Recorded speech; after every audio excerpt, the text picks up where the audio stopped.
तर मिठी नदीची पाणी पातळी आता कमी झाली आहे। कालच्या पावसामुळे मिठी नदीच्या पाणी पातळीत मोठी वाढ झाली होती।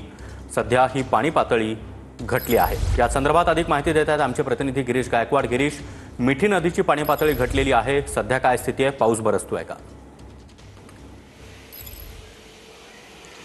नक्कीच पावसाने सध्या उसंत घेतलेली आहे सागर, आणि आपण पाहतोय की पाणी पातळी जी आहे मिठीची ती सुद्धा बऱ्याच प्रमाणामध्ये कमी झालेली आहे। थेट दृश्य आपण या ठिकाणची पाहतोय। मी सध्या मिठी नदीची पाणी पातळी ज्या ठिकाणी मोजली जाते त्या ठिकाणी थेट पोहोचलेलो आहे। माझा कॅमेरामॅन योगेश गुरवला देखील सांगेल की दाखवावी ही सगळी दृश्य। आपण पाहतोय की 2.1 मीटरवर ही पाणी पातळी सध्या पोहोचलेली आहे। 11 वाजता मुंबईमध्ये हाय टाईड आहे आणि त्यानंतर ही पाणी पातळी नेमकी वाढणार आहे का हे सुद्धा पाहणं महत्त्वाचं ठरणार आहे। पावसानं सध्या तरी उसंत घेतली, मात्र अधूनमधून पावसाची बॅटिंग मुंबईमध्ये सुरूच आहे। आपण पाहतोय की काल जो पाऊस झाला होता त्यावेळी पाणी पातळी हे 3.9 मीटरवर पोहोचली होती आणि किती वर आहे ती पाणी पातळी, अगदी रेड मार्कवरती पाणी पातळी गेल्याचं आपल्याला पाहायला मिळतं। यानंतर जेव्हा ओटी आली मुंबईमध्ये त्यानंतर ही पाणी पातळी 3.6 मीटरवर पोहोचली होती आणि यानंतर हळूहळू ही पाणी पातळी कमी झाली। आता जी पाण्याची लेवल आहे ती 2.1 मीटरवर आहे आणि 11 वाजता जी हाय टाईड आहे त्यावेळी जर पाऊस पडला तर मात्र काही गडबड होण्याची शक्यता नाकारता येत नाहीये। मात्र सध्या पावसानं उसंत घेतल्याचं चित्र